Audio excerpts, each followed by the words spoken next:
Be there as it happens. City News.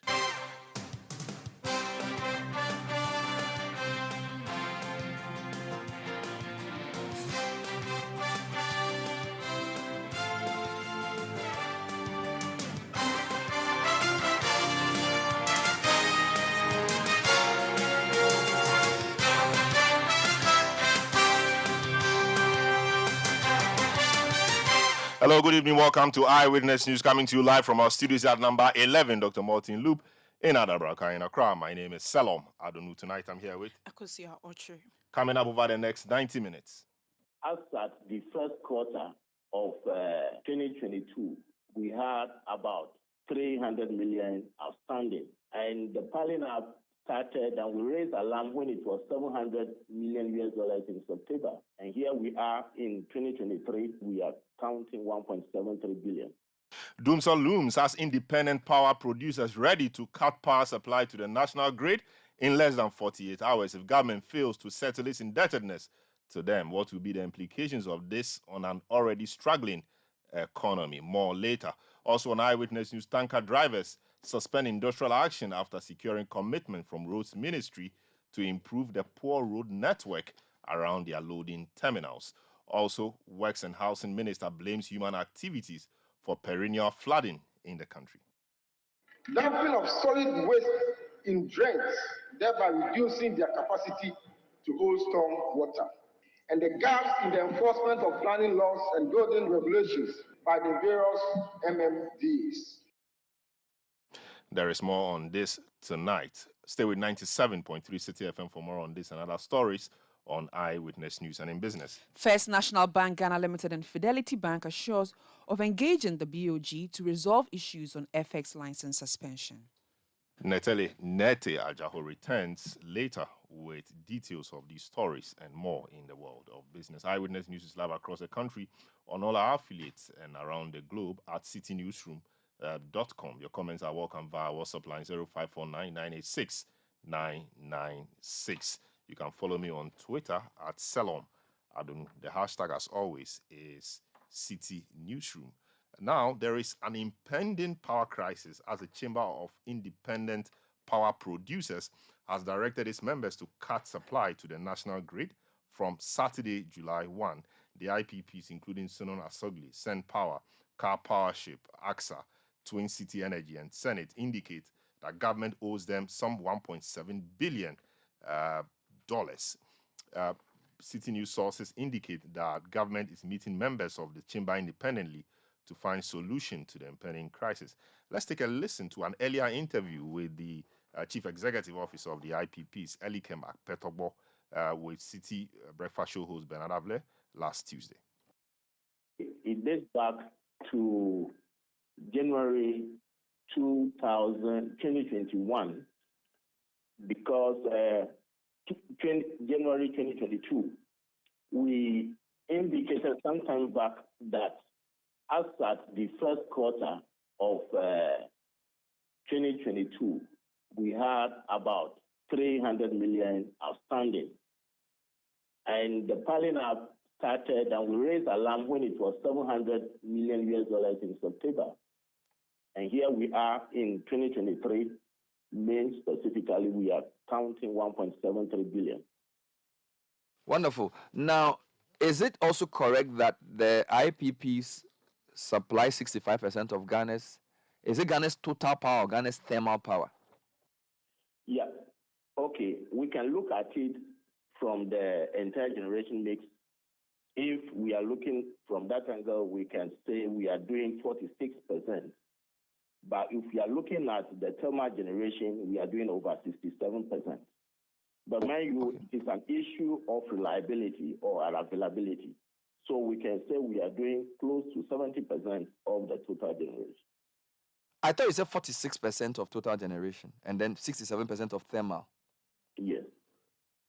Right. Now, are the debts owed collectively or individually? And by that I mean, you've put the figure to 1.4 for March, but I guess everybody has different components. So who is the largest creditor to government of power in this group? Well, the position is a collective one, and I wouldn't be able to disclose the individual receivables from the All right. government. I asked that because I thought that the government would make the payments individually, so that if, Exactly. depending on the type of power you supply and your location, if somebody is not paid, obviously it will affect their ability to supply power. So that's why I was going with this. That notwithstanding, what has been government's response to your requests? I would say we have received some call-ups from some engagements. We don't know the outcome of it.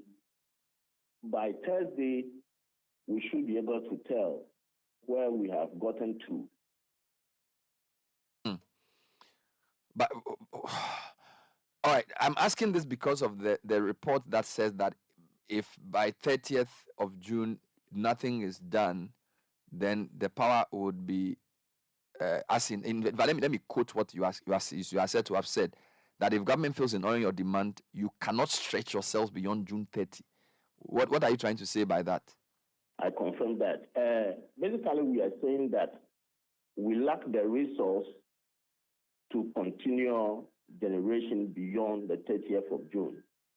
Because if you follow up our stories, we indicated in March, we raised an alarm that we are giving them up to the end of March to pay something to us to guarantee supply. We didn't hear from them, or there was some intervention. We listened and have given ourselves. But the fact is, beyond June, we just don't have the resource to guarantee supply. Wow. So would that mean that all of you will turn your plants off? What does this mean in practical terms? That is what it means to all of us. We indicated that all the IPPs are operating on, let me say, borrowed funds. And the critical challenge is our inability to repay our debt. Especially, let's say, the first quarter of this year, most of us defaulted. Second quarter is about to end. There is no sign of honoring those debts and coming with challenges and others. So what it means is that all of us, I would say the six of us, we are not in position to guarantee supply unless anyone will say that, oh, I've secured some resource to stay on. But the position for everyone is that we are not going beyond June 30th. Now, I'm sure you are aware also that Ghana, as part of its IMF program, is in the middle of different levels of debt restructuring. So there was a domestic debt exchange that has been successfully done. There are talks that are expected to happen with Eurobond holders in the coming months to reach an agreement to restructure some of those debts. There have been discussions with our bilateral partners, the Chinese and the Paris Club, to agree to debt restructuring. So my point is that all our major creditors, including even individuals sitting in the studio, have all had to chip in something for the country to survive with the debt exchange that we all took. So why are IPPs kicking against any type of debt restructuring? Unfortunately, our case is very peculiar. We have indicated that we have sacrificed a lot for the economy. We indicated that the debt or the arrears in questions are monies or obligations that we have already owed to our lenders. And the question is that how do we go to explain to them that we are unable to pay because Ghana's economy is in shambles? I don't think they will listen to us. You see, so this is a critical challenge. We have made this point very clear. So restructuring our debt, what would be the outcome for the private investor like this? Well, but the and I'm not holding brief, but even the people who buy our Euro bonds are also private people, and there are risks with all kinds of investments, and the country is going through a restructuring of all its debts. So that I'm not saying go and tell them you don't have money, but my point is that restructuring is part of the game. The country you invest in has risks. That's why you do political risk analysis. That's why you do different kinds of risk, and you work some of those into your interest rates, right? So if Eurobond holders are going to take part in a debt restructuring, I mean, why should your investors be any different? I think we should not accept the challenges of our economy, Ghana's economy, as reason for not honoring our obligations. This is peculiar to Ghana, and I don't think that it is fair on our part. Let me say, if I say our part, I mean the government part, to use, let's say, the private, all these Eurobond participants as excuse to pressurize to accept what they are proposing. They should look at the peculiarity. I mentioned the case of our sacrifices. You know, most of these deaths that we are talking about, the arrests we are talking about, are issues, let me say, they have depreciated in many respects, but we still didn't say anything peculiar to that. We indicated that we, on most occasions, have to borrow funds to be able to keep the plants running. The cost of all this, in a fair commercial sense, has to be passed on to ECG to pay, but we don't do those things. Interest on default, interest on delayed payment is another angle. We have accurate records on all those things, but we do not charge ECG for it. So it would be unfair for us to subscribe to anything like that, because you could imagine, we do not want to say that what is happening to Ghana is something general, and for that matter, everyone outside Ghana's jurisdiction should accept it. So you heard the CEO of the Independent Power Producers Chamber, or the Chamber for Independent Power Producers, Eli Klim, at Pet Talk Box, speaking in an earlier interview with City Breakfast Show host Bernard Avila. As we speak, we understand that they are locked up in a meeting with the Finance Ministry, and the ministry is meeting the IPPs individually, 6 of them, in this chamber: Sunun Asogli, Send Power, Car Powership, AXA, Twin City Energy, and Senate. And the ministry appears to be racing against time.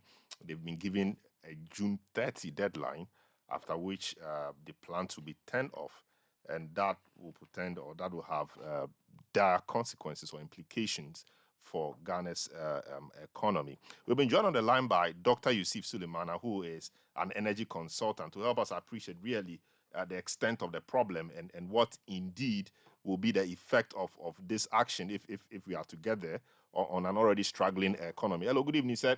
Welcome to Eyewitness News. How much will this affect, power supply in the country? Indeed, we understand that in terms of the entire generation mix, these IPPs contribute about 46% of the power requirements of the country. Now, if all of these are to go off by 1st July, what will be the effect generally on the power supply situation in the country? Yeah. Okay. Thank you very much for having me, and good evening to you and your channel viewers. Indeed, as you rightly painted the picture, the IPPs, they have come to stay. They contribute significantly onto the total generation mix so far the nation consumption is concerned.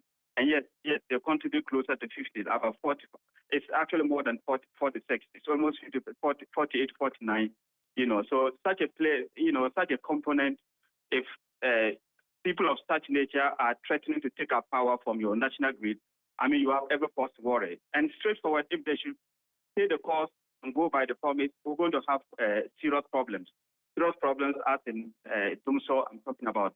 And I think nobody wants to go back to such an era. We all knew what the era came with. I mean, the things that came with the era, the Dumso era. And so when it happens, definitely businesses are going to be affected, especially small scale, the SMS and other businesses, domestic homes, industries, they're going to be affected. So going forward, I think we vividly know what Dumso looks like. So I just urge the policymakers of the day to engage these IPPs in good faith, because I'm just surprised that from the beginning of the month that they threw in this portion, they gave out this threat, and up to the end of the month, we are not able to see something concrete happening. when we are well aware that, they have come to stay and they contribute significantly to our total generation mix. In fact, the entire thermal component, about 65 to 70% of the entire thermal component is occupied by the IPP.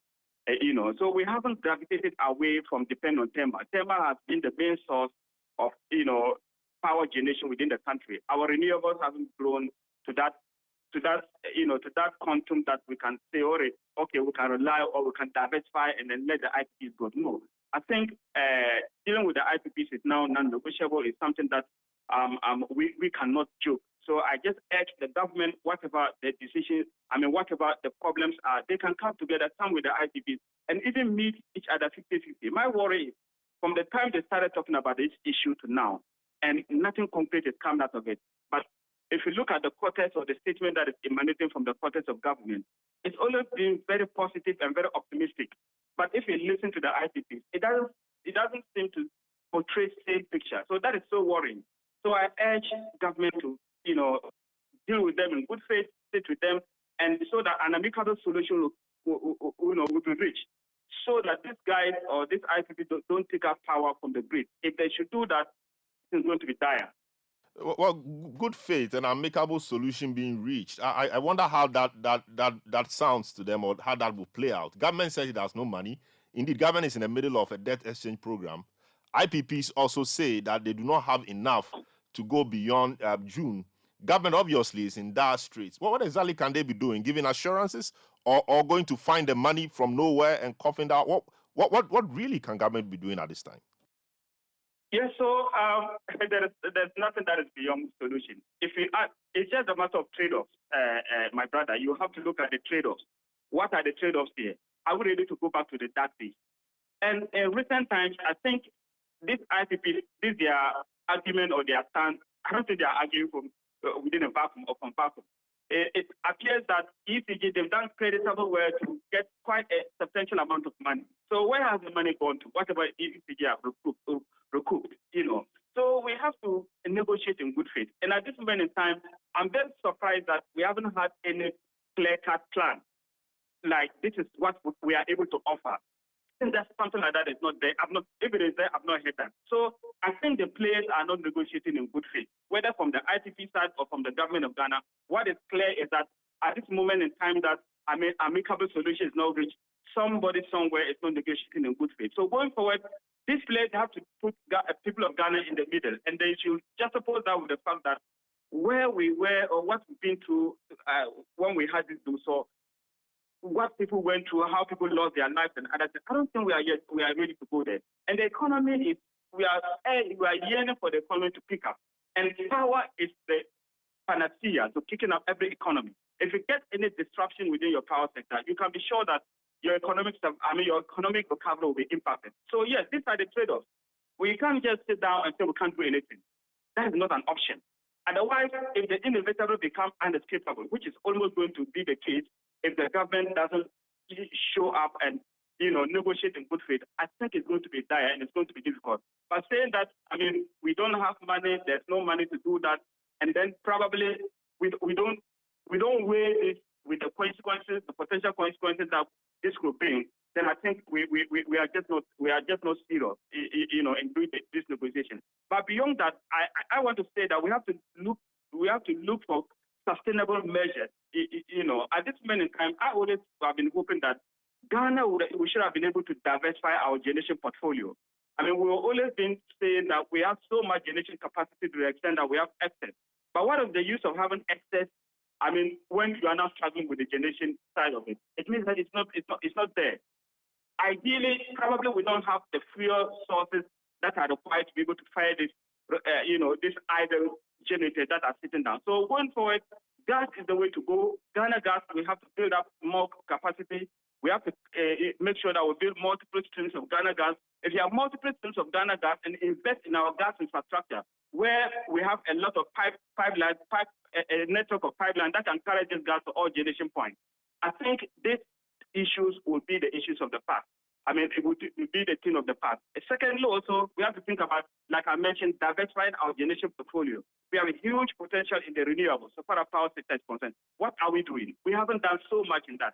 Let's just create enabling environment for private sector to invest in the power in terms of these renewables or other alternative sources. And I think that will help. And we haven't been doing so well in these areas. And I think that's why we find ourselves in this situation. Government has a way it's been dealing with its debtors. So, for example, external debtors are currently undergoing some kind of debt restructuring.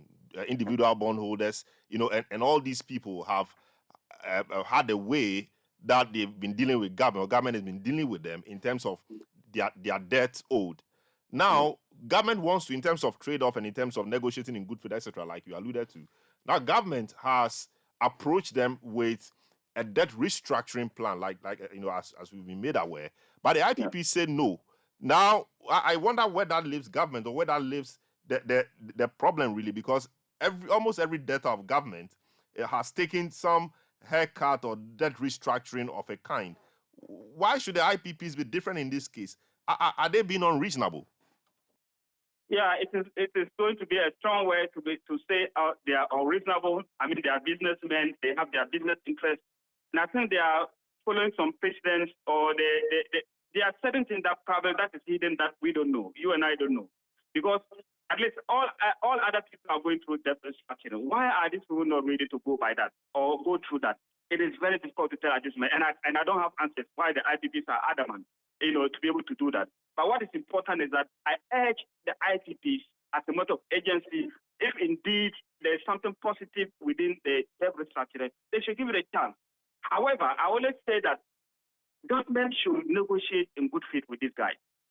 What my worry is, at this moment in time, from the beginning of the month to ending of the month, and it will still have this kind of inertia. Inertia as in the fact that nothing concrete is on the table. How much is the government ready to offer them? We don't know. Nothing is being shown. I'm sure that is why these IPPs are also adamant in moving, in gravitating towards what the government wants. So I just believe that these two players, the government on one hand and these business guys, the IPPs on the other hand, they should put the nation, in the front runner. I mean, in front to understand that these things that we are dealing with, they are dire consequences. And I think if we don't manage it well and the spillover come, the consequences of the spillover with respect to power being taken from the grid, when these guys stay on course on what they are trying to do, I think going to be dire. So I urge the IPPs, if there's something good, there's still something negotiable within the debt, restructuring, they can look at it. And also the government should just try to see what they can offer them. Because probably I don't know what they are going to, but how is it sustainable, or can they sustain their business if actually they can't get money to pay their creditors at this moment in time? If actually they supply this power that they are saying, which indeed I guess they have done that, and they cannot get the money back within some time frame, I think they're going to live in difficult times. So we have to look at all this and put the nation in the middle and make sure that these two parties, especially government on one hand, the IPPs on the other hand, they negotiate in good faith and ensure that power is not taken off from the grid. What is important is that whatever be the case, whatever the IPPs will do, whatever government of Ghana will do to ensure that these guys don't take up power from the national grid, they should do so. I see. So, the IPPs, given their peculiar position of importance and all of that, they say that they do not want a debt restructuring. They rather want a payment plan. That does it appear to you that they are holding government to ransom, given the important position they hold in Ghana's economy, even politically? How the sound of Doomsor sounds, or how Doomsor sounds to people, and what the politics around Doomsor and power, etc., has been.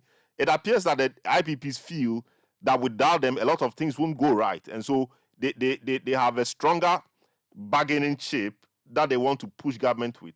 They say they only want a payment plan. Does it appear to you that they are holding government to ransom? I wouldn't say that. What I know for sure is that they have a huge negotiation power. I mean, they have huge capacity in terms of what they stand on, and it's undoubtedly it's the fact that their contribution to the to the national grid is huge. I mean, we're talking about, like we mentioned earlier on, closer to 50% of the entire nation consumption within the thermal mix. They are occupying like 65 to 70. I mean, and the thermal mix still play a huge role within our generation mix. Yeah, so to say that they don't, I mean, they are holding government ransom, it's difficult to tell. Of course, they are businessmen. That's for sure. That's their negotiating power. And at this moment in time, I think they have the bargaining chip, and we can't run away from that. So the high time, if you want to, if you are dealing with somebody that you know the person is key to your survival in terms of your energy security, there's a different way to do that. Also, let's just say that let's play the double advocate. They are holding government to ransom. I mean, they are holding the whole nation to ransom at this moment in time. So what do we do? If they actually don't want to stand by that, what do we do? Are we going to sit down for power to be taken off from the grid because we think that they are holding the government to ransom? I mean, they have every legitimate right to demand off or whatever they are giving out. That is that's the right of every businessman. All right. But I do feel that, I mean, there has to be some room, some kind of negotiation, some kind of allowance being given. In this case, I just don't see where the problem is coming from. My brother, my issue is the fact that from the beginning of the month up to now, and we haven't had something concrete coming up from this. That is so worrying. So yes, to say they want to hold the government ransom, I would take it as a bit of a strong word, but they have every legitimate right to do that. And if they are doing it, then we have to be able to overcome that. And how do we overcome that? That's what I mentioned. See, how did we get this IGP into the picture? It is not that they came out of blue. We had an issue with diversifying the generation portfolio. They came out with businessmen, invested so much into the sector, and then actually took it out from the cogma that we're in. So that amount of contribution is still in play. We have to remember that. All right. So if we want to lessen our dependence on them, it has to be gradually.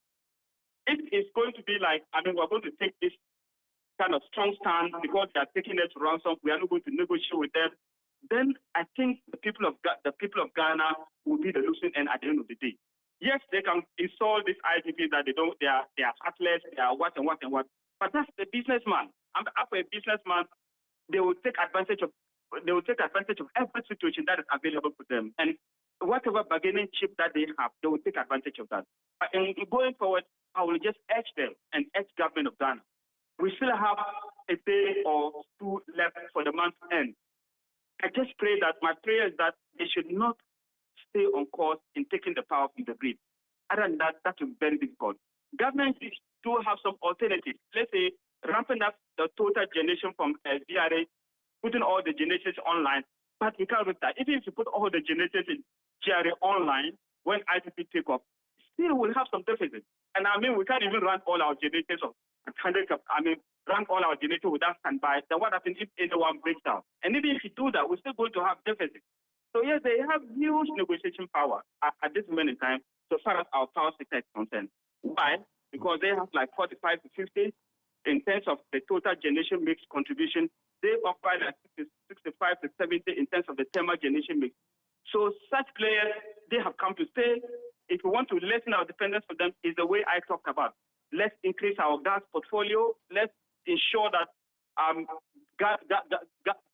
Ghana gas, is retooled. We get a lot of multiple streams of Ghana gas. We link up the petroleum sector and power sector so that we'll be able to have gas supply to this utility point at competitive rate. That's number one. Number two, we can think about diversification, like I mentioned.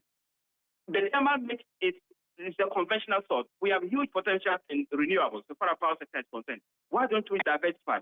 We've given ourselves some time ago that 2010 we're going to reach about some 10% of the generation bill. We haven't been able to do that.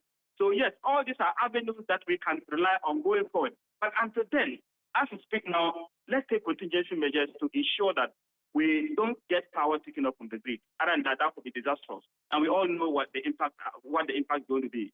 Does it give you any comfort? Does it give you any comfort that government, as we speak, is locked up in a meeting with the independent power producers and hoping to deal with them individually? Or you think government is left this, to the very last minute to do so? Yeah, so I'm just thinking that, that's a serious pressure relief. And I know the guys in the government sector, in the energy sector, they are fully aware of the situation. And that's why I'm just shocked that They have left the thing to reach to this end. Or maybe they were thinking, okay, at the end of the day, these guys will back down by their promise or whatever.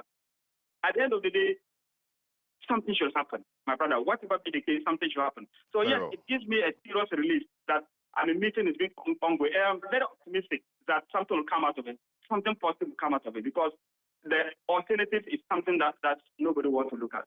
Very well. Thank you so much, Dr. Yusuf Suleimana, energy consultant, speaking to us on Eyewitness News. Indeed, government, we understand, is meeting the IPPs and dealing with them individually, and they hope to issue a statement later in the morning tomorrow, telling us the direction that they are taking with government. We hope that it ends well. Eyewitness News on 97.3 City FM. A number of your messages have been coming in.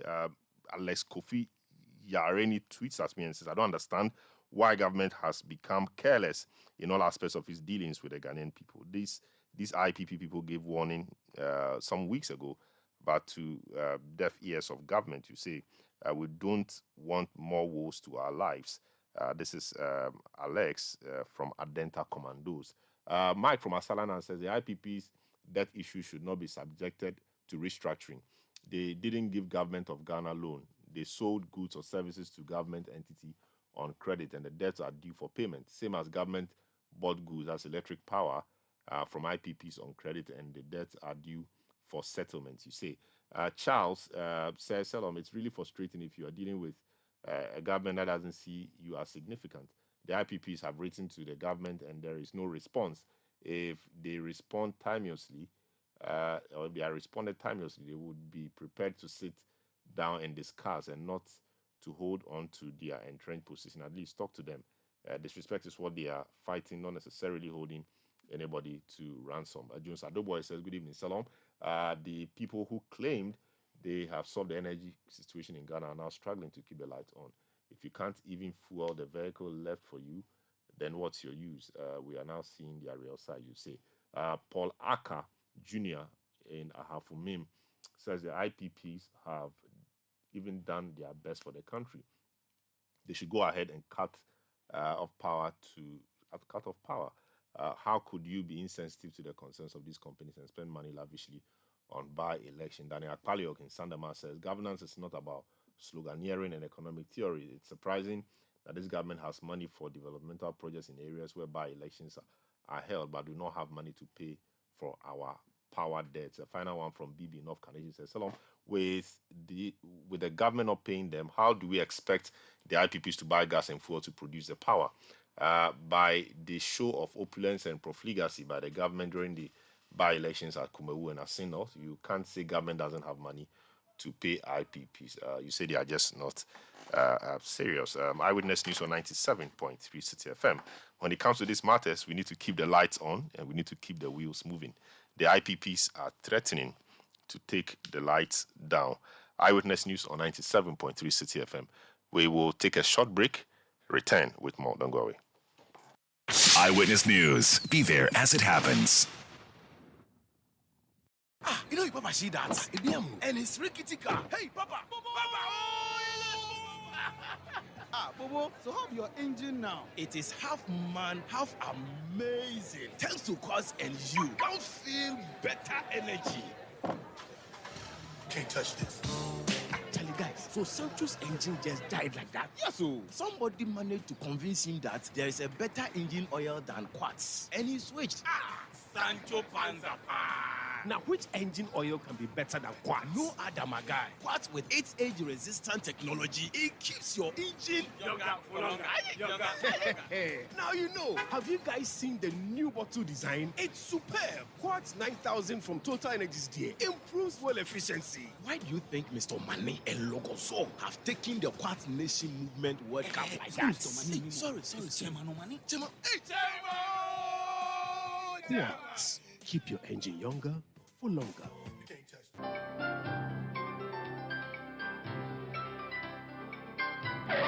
Using a condom will protect you and your partner from HIV, STIs, and unplanned pregnancy. Condoms are an effective way for protection against HIV infection. Don't take risks. Use a condom every time.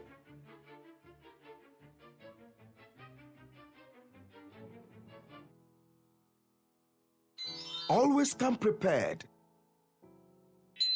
This advert is brought to you by the Ghana AIDS Commission and Ghana Health Service. For Pepsodent, smiles are one of the most important things we have. The problem is, globally, 1 in 2 children suffer from cavities. Pepsodent, with maximum cavity protection, helps to prevent the formation of cavities. Pepsodent, because every smile matters. This advertisement has been vetted and approved by the FDA. Hey!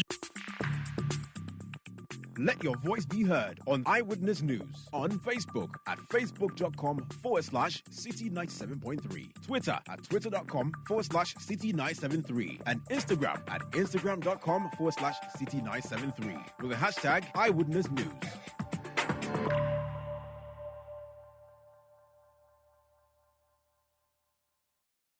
Eyewitness News on 97.3 City FM. Now, the tanker drivers have called up their industrial action, and then Akosua has details on that story.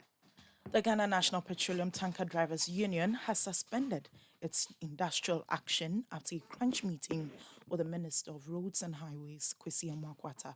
The union on Monday announced a sit-down strike over concerns of poor road network around their loading terminals.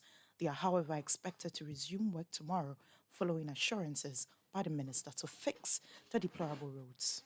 General Secretary of the Ghana National Petroleum Tanker Drivers Union, Raymond Aflo, has joined me on the line to provide some updates on what really went into the meeting with the Roads and Highways Ministry. Hello, Mr. Aflo. Good evening. Welcome to Eyewitness News.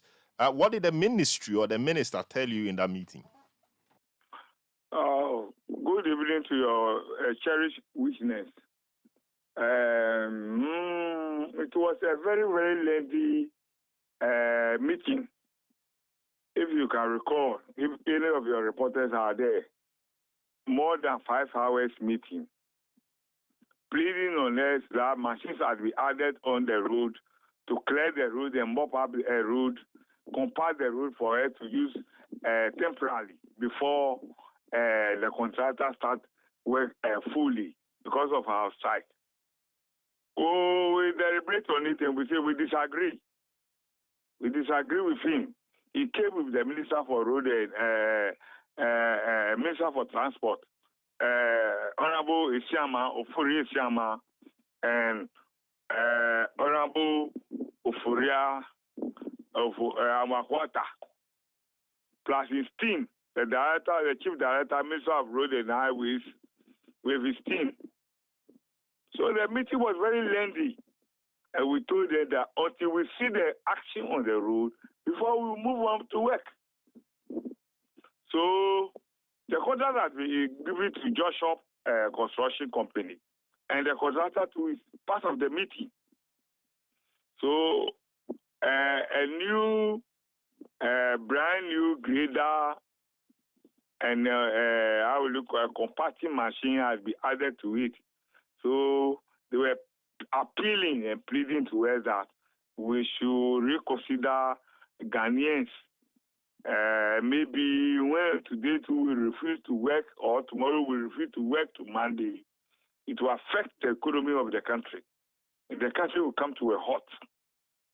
So on that note, the secretaries have to consult the old lady, and we went out and consulted the old lady, and we came and we told them categorically clear that we want to see the actions on the road.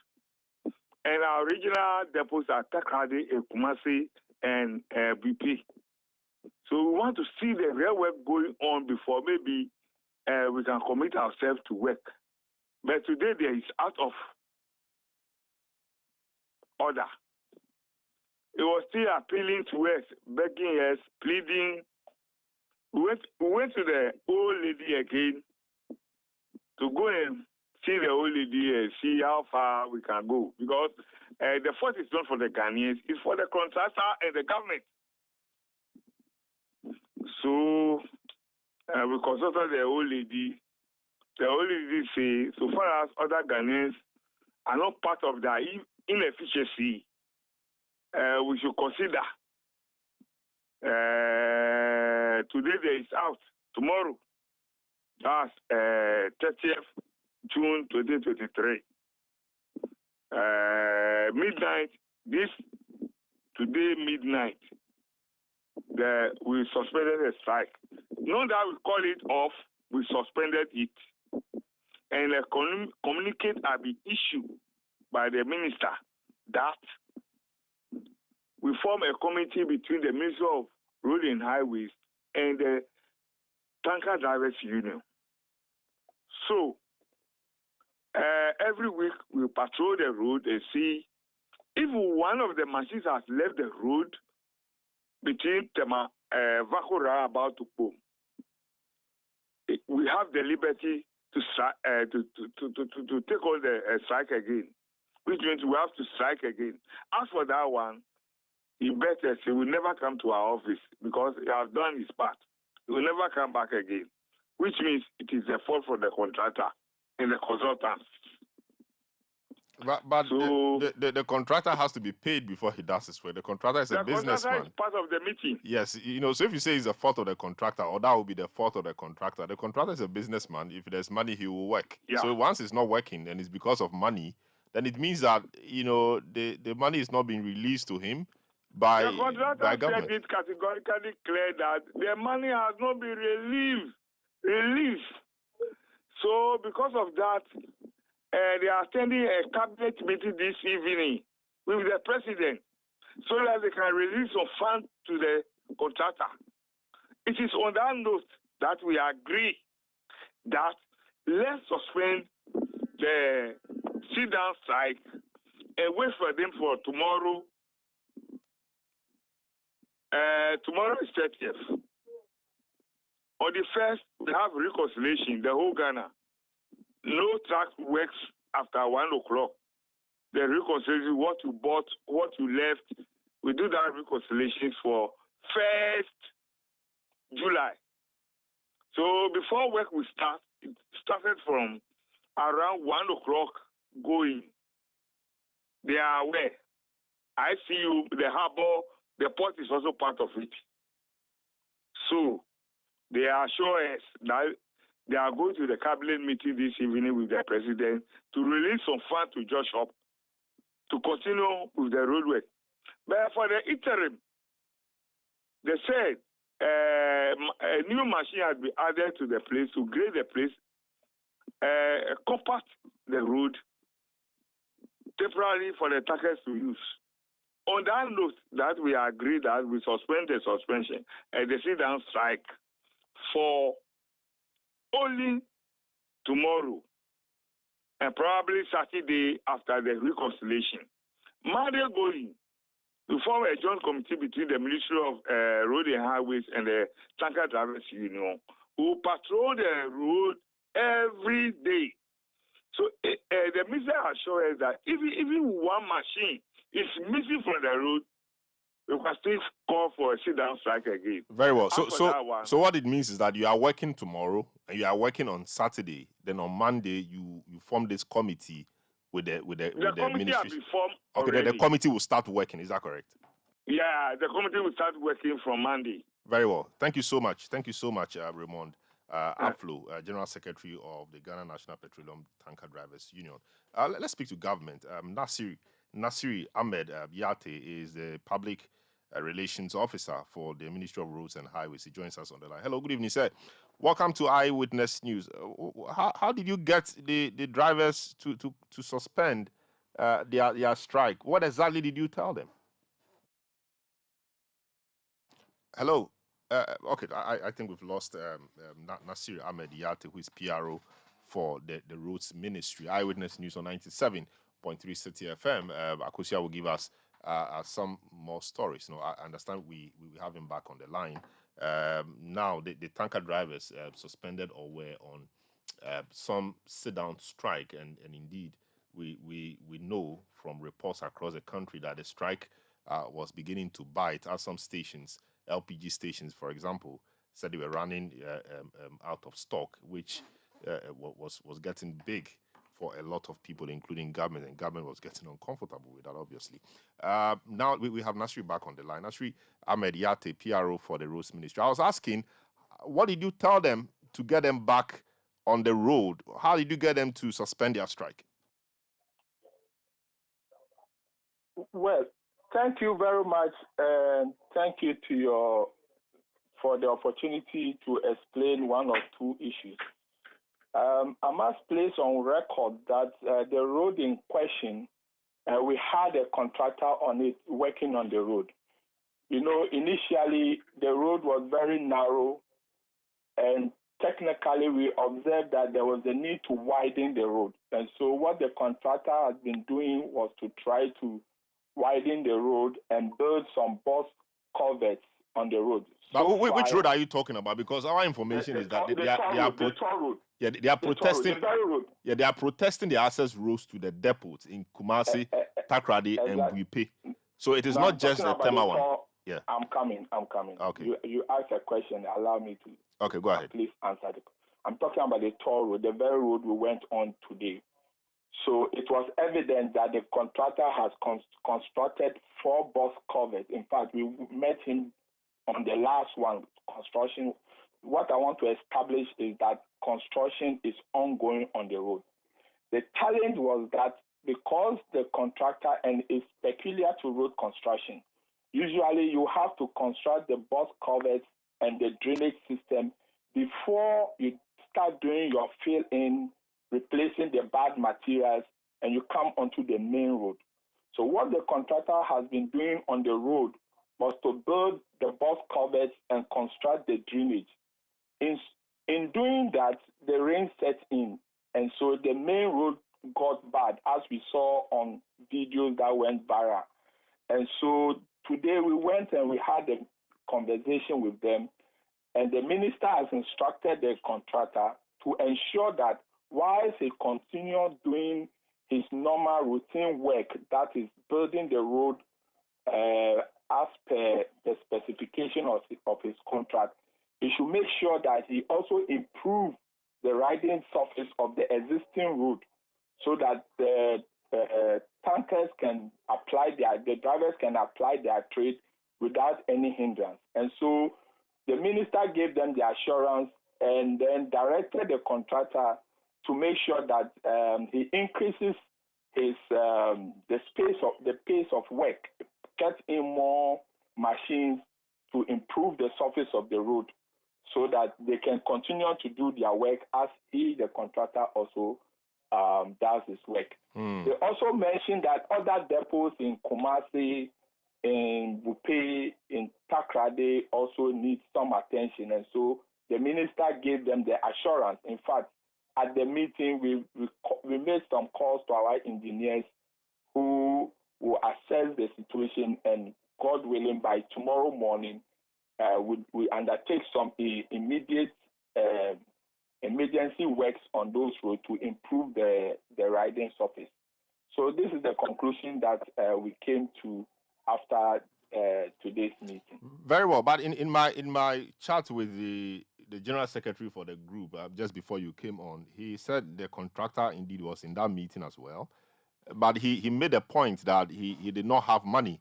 What's the commitment of government that you release money to this contractor to execute the job as you have promised the drivers?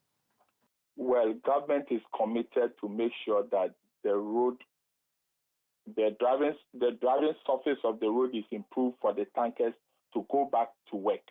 And so that assurance has been given to them.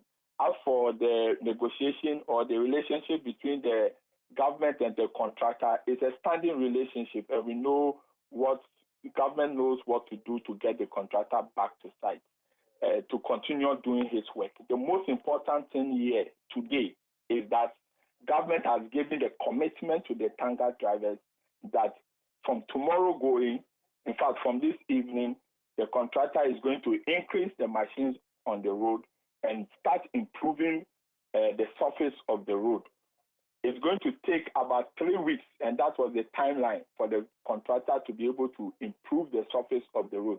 But as for the main road to rebuild the road to the specification that is within the contract is going to take about 6 months, and the contractor is going to stick to his work schedule. He's going to stick to that work schedule to work on the road, engineer the road, widen the road, and bring the road to asphalt finishing. That one he's going to stick to his plan. I see. The temporary measures that he's going to add to it is to make sure that whilst he works on the box covers and the drainage system, he should at the same time improve the riding surface of the road during this rainy season to make sure that the tankers will have a smooth ride as they do their work. Very well, but I mean, it's good they are getting back on the road and contractor getting back to work, etc. But what happened to maintenance? Many have asked that if we were maintaining the roads the way we ought to, we wouldn't have reached a point where the road will get so bad that tanker drivers would have to go on, actually embark on a strike to get government pushing things to work. What happened to maintenance? I just said earlier on that the entire stretch has been given is on contract, and there's a contractor on the road. And so it's not that it is just this morning that government is pulling a contractor to go and work on the road. No, I get that. I get that. But the point I'm making is that I get that there's a contractor on the road. That's fine. If the contractor was on the road, or whether he was on the road or not, I mean, and the tanker drivers still decided to go on strike, that's another matter. But I'm asking a different question, because the road could be bad, but with maintenance, at least it could be passable. We could use it whilst the main job is getting done. That's the point I'm just asking. Yeah, I agree with you exactly. But as I was explaining, the contractor has a schedule. So, in road construction, you move from point A to B.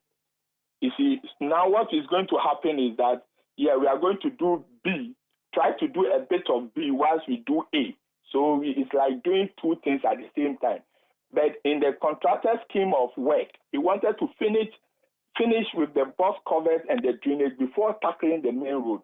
Now, due to the strike action, we've asked him to work simultaneously, increase the manpower, improve the surface, the driving surface, as he continued to do the other work. So that is what is happening. As for routine maintenance, it's a regular program of the ministry that we undertake routine maintenance. But as we said some weeks ago in our press statement, usually during the rainy season, in fact, I can say rain or water is the biggest enemy of road. So during the rainy season, it's obvious that if you have road network that has some cracks on it or potholes and that, they will develop, they will deteriorate, and you have this kind of situation on our hands. Very well. It's usual with the road sector, especially during the rainy season. Very well. And that is why a minute. That is why the ministry has a standby emergency maintenance unit that goes around to ensure that during the rainy season they try to check and handle some of these difficult situations that come onto our road. Very well. Thank you so much. Nasir Ahmed Yate, Public Relations Officer of the Roads Ministry. Thanks so much for speaking to us. Now, the Works and Housing Minister has been saying a few things about the flooding situation in Ghana. Yes.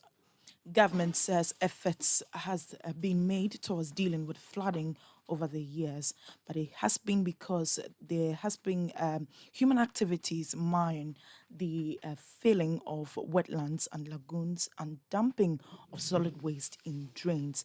The government says despite the allocation of an amount of 450 million cedis for the construction and the silting of drains, such human activities have been making it impossible to deal with the perennial flooding. Filling of lagoons and wetlands with construction materials for development purposes. Building on drainage channels, hence blocking the free flow of storm water. Dumping of solid waste in drains, thereby reducing their capacity to hold storm water. And the gaps in the enforcement of planning laws and building regulations by the various MMDs.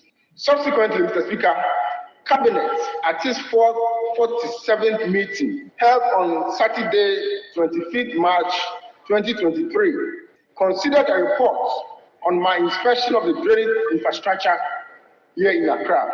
Cabinet noted the need to consider flooding in Accra as a national security issue, since effective law enforcement has a major role to play in addressing the challenge. So that was Minister for Works and Housing, Francis Asensio-Boakye. It's now time for City Business News, and Nathalie Neta Jaho is in the studio. So after City Business News, we'll bring you a playback of today's City Business Festival on a series, and that'll just be indeed after the City Business News. Have a good evening. Hey, you ever buy credits where you get up to 20% of your money back before? Make I tell you about Vodafone's demo promo. See, anytime you recharge a demo, you get up to 20%, whether it be short code or your Vodafone cash wallet, or you use credit transfer to your number or someone else. And now you be high tech, so you use my Vodafone app or any payment app. However you do, Vodafone go send you up to 20% cash back into your Vodafone cash account. Who reload here? Top up your airtime with 5 Ghana cedi or more in Vodafone's demo promotion and receive 20% of your money back straight into your Vodafone cash wallet. Recharge and cash out in the Vodafone demo promotion. Vodafone, further together. Get the details. Every significant financial transaction, every market movement, and all the policies that affect your business. City Business News. Be informed. Time now for City Business News on Eyewitness News, powered by citybusinessnews.com. Let's settle for the details now. Following the temporary suspension of forex licenses by the Bank of Ghana due to violations of the Ghana Interbank Forex Market Conduct Rules, First National and Fidelity Banks have announced the establishment of special arrangements with partner banks. Fidelity Bank has also rendered an unqualified apology to its customers over the temporary suspension of its foreign exchange trading license by the central bank. This comes as the foreign licenses of these banks were suspended by the Bank of Ghana. The central bank, which meted out the sanction, also fined these two banks a combined 1,000 penalty points each, that is 12,000 Ghana cedis. The suspension of the banks from forex trading is for 30 days and takes effect from today, June 29. By this notice, forex market players, including banks, forex bureaus, forex brokers, and money transfer operators, are being cautioned by the central bank to adhere strictly to the applicable forex market regulations and guidelines. Moving on, government has announced that its total indebtedness to the IPPs, fuel suppliers, and state-owned enterprises amounts to $2.4 billion as of December 2021. The firms include VRA, ECG, NEDCO, GRIDCO, TOR, BOST, GNPC, and the Bui Power Authority. The independent power producers, which control 50% of the country's generation mix, have threatened to shut down their plants starting July 1, 2023, unless government provides an interim payment of 30% of the outstanding debt of $1.7 billion owed them. Here's the Deputy Minister of Energy, William Oreku-Edu, providing the details of the debt in Parliament. The total indebtedness of the state-owned enterprises, namely VRA, ECG, NEDCO, GRIDCO, TOR, BOST, Bui Power Authority, and GNPC, as at December 2021, per the validated debt matrix published by Deloitte in May 2023, is approximately $2.4 billion. The creditors are mainly stakeholders, IPPs, and fuel suppliers in the power supply value chain. That was the Deputy Minister of Energy, William Oreku-Edu. And finally, the Deputy CEO of the Ghana Investment Promotion Center, Yao Amwating Ifriye, has expressed optimism regarding Ghana's economic prospects despite the ongoing cost of living crisis and inflationary pressures. He emphasized the importance of leveraging the benefits of the IMF program to restore, reform, and recalibrate Ghana's economic fortunes. Addressing an audience comprising economists, policymakers, and industry experts, the Deputy CEO of GIPC acknowledged the sluggish rebound of the global economy, but remained confident that Ghana would overcome its current challenges. The world is rebounding, albeit sluggishly, and we are no different. Still, the cost of living crisis and inflationary pressures on food, fuel, and finance are stark reminders that policymakers must leverage the benefits of the IMF program to restore, reform, and recalibrate Ghana's economic fortunes. We must also remind ourselves that the situation was not that bleak a few years ago. A few years ago, ladies and gentlemen, in an immediate post-IMF setting in 2017, Ghana grew averagely at about 7% from that year to 2019 and was touted for sound financial management and policy innovation. Nonetheless, we at GIPC view our current state of affairs with some optimism and maintain that there is no better place to do business than here in Ghana. Yao Amwatingefree is the Deputy CEO of the Ghana Investments Promotion Center. And that's it for City Business News on Eyewitness News. It was powered by citybusinessnews.com. My name is Netalinete Ajaho. Have a good evening.